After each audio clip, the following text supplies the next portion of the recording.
Saudações a todos, sejam muito bem-vindos a mais um vídeo do canal Otávio Toledo, que para aqueles que não sabem é o meu nome.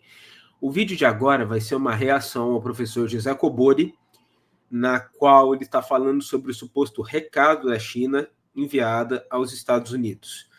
Vamos ver do que se trata, mas antes eu quero pedir a todos, como sempre, que curtam o vídeo se gostarem dele, se inscrevam no canal caso ainda não sejam inscritos, compartilhem com os amigos e deixem seus comentários aqui embaixo.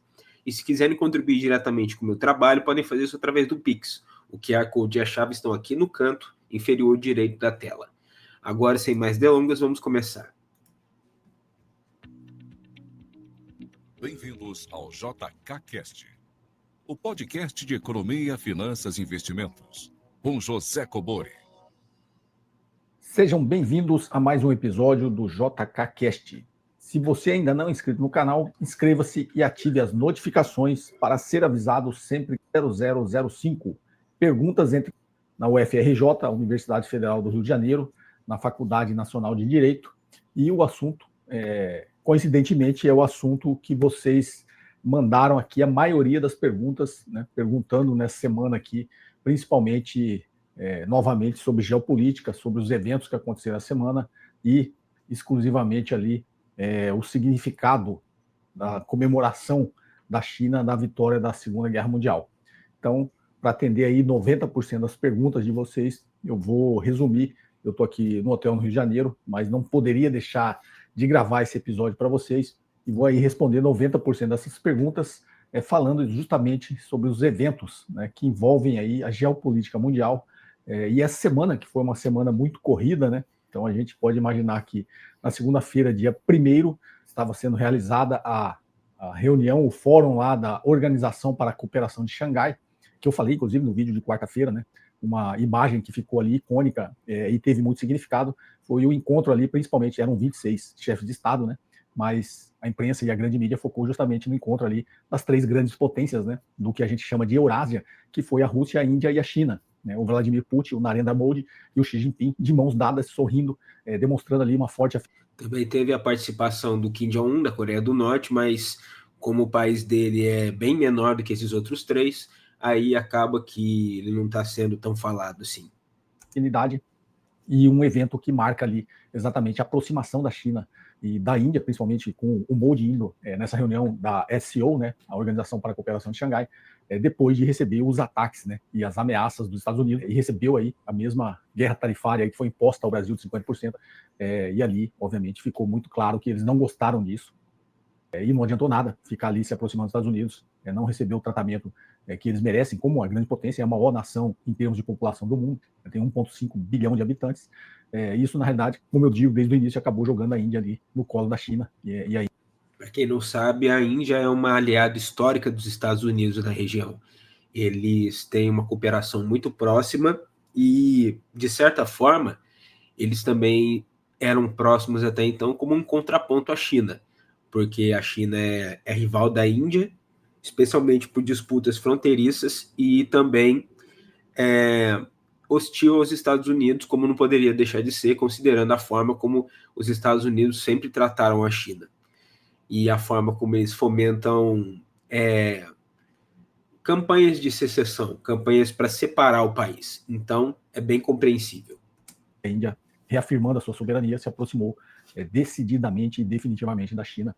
E essa imagem dos três, né, de mãos dadas ali e sorridentes, mostrou essa afinidade agora nesse bloco que a gente chama da Eurásia, né, que é a parte da Rússia ali que faz parte da Europa, junto com a parte da Rússia que faz parte da Ásia, e juntando ali todo o bloco asiático. Né? Então, isso foi uma imagem bem, digamos assim, elucidativa de para onde está caminhando essa nova ordem mundial.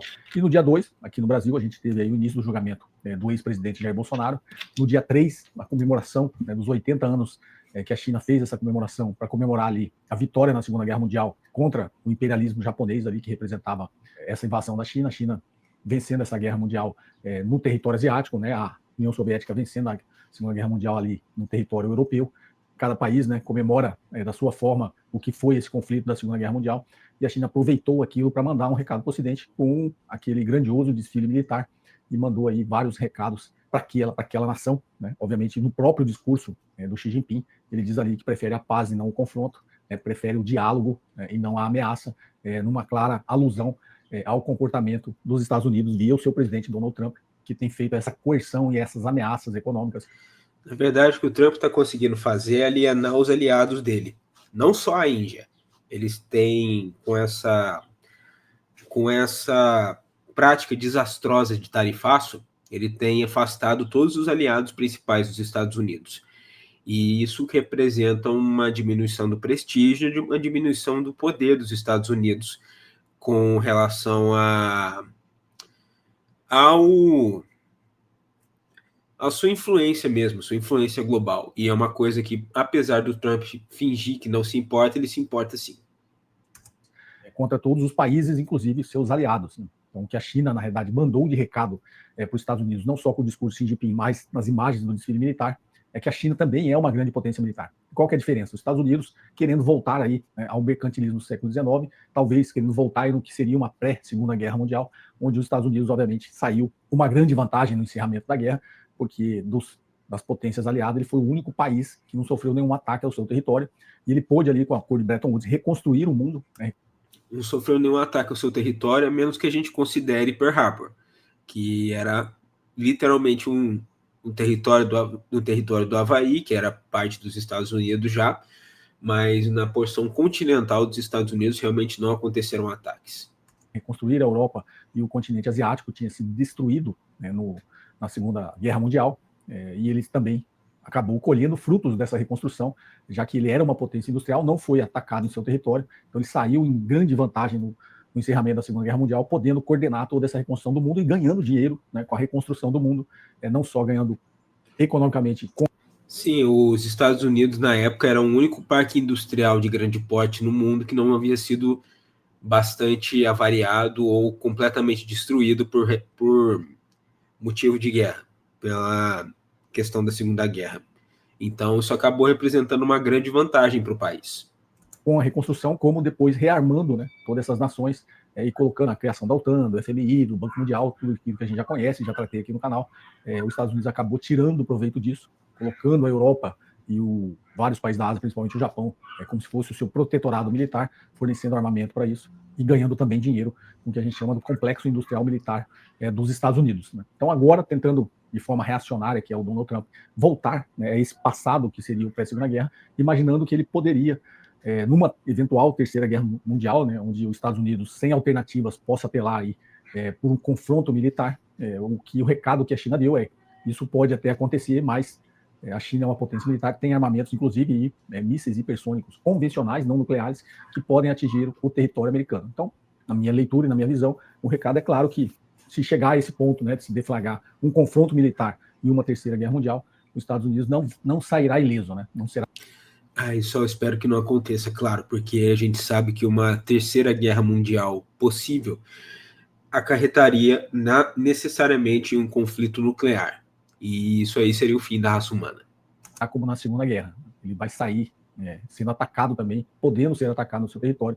Então, isso talvez seja o maior recado que a China deu, como um poder de dissuasão, um poder de dissuadir os Estados Unidos a caminhar para essa solução final, que seria o confronto militar. Então, essa semana teve ali um grande recado, principalmente desse dia 3. No dia 4, começou o Fórum Econômico de Vladivostok, integrando todos os países ali asiáticos e europeus, que foram convidados também, nesse Fórum Econômico de Vladivostok. Vladimir Putin deve ter dado aí o seu... Eu ainda não, nessa correria, eu ainda não tive essa atualização de como foi o discurso do Vladimir Putin no encerramento do Fórum de Vladivostok, mas com certeza deve ter alguns recados nesse discurso dele, assim como teve recados claros no discurso do Xi Jinping.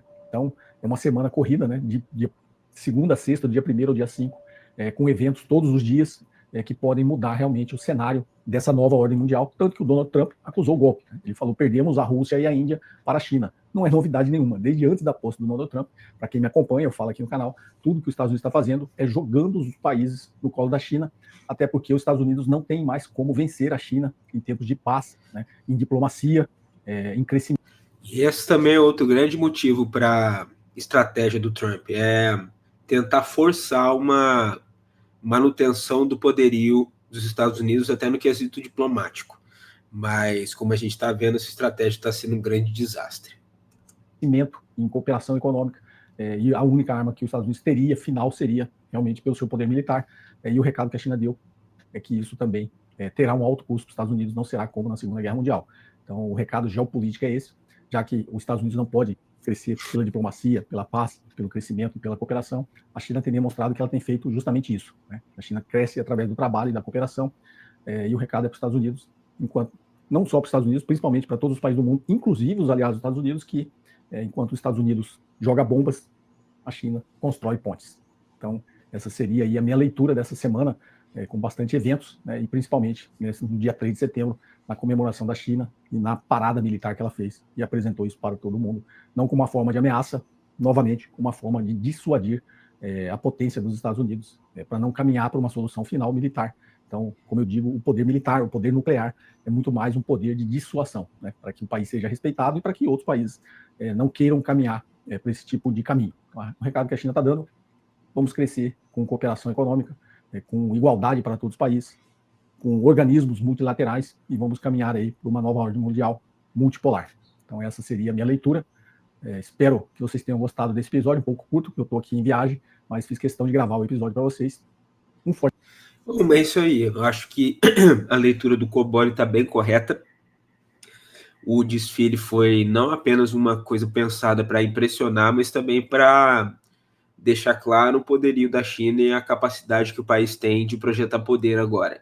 E, nesse sentido, eu imagino que os Estados Unidos tenham ficado, no mínimo, um pouco preocupados com o que eles viram, porque, de fato, a China está se mostrando como uma grande potência e isso é inegável. Agora, eu queria saber de vocês o que vocês acharam tanto da fala do Cobori quanto dos meus insights. Escrevam aqui embaixo nos comentários. Também não se esqueçam de curtir o vídeo, compartilhar com os amigos e de se inscrever no canal também. E se quiserem me contribuir de forma direta com o meu trabalho aqui, podem fazer isso através do Pix. O QR Code e a chave estão aqui no canto inferior direito da tela agora. Um grande abraço a todos, muito obrigado por terem assistido e verei a todos novamente no próximo vídeo do canal. Um grande abraço e valeu!